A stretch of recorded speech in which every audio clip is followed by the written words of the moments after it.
Hey guys, what is going on? And welcome to another tutorial video. I hope you're all doing well and I hope you're having an amazing day.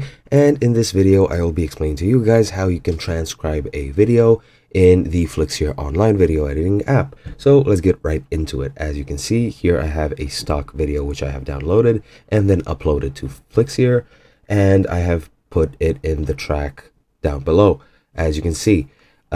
Now, what transcribing basically is, it's just taking the audio from a video and recognizing the text and writing that text in other places, which is in essence just generating automatic subtitles, which is great and useful for a lot of things.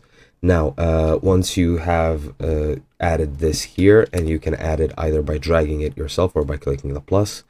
Once it's here, you can do a lot of things. If I go to subtitles here, you can see you can click the auto subtitle button. You can also either write them manually or upload your own.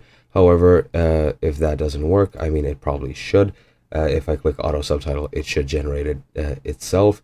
You also have that option to the right. As you can see in the video tab, you have generate auto subtitles and the video for which you want to generate those subtitles. You also have, if you want, the automatic language detection. If you don't, you just select it yourself. Just click automatic. That is the easiest way, and just click start auto subtitle, and that should transcribe your video. Yeah, that's been it. I hope this was helpful to you guys, and I'll see you guys in another video.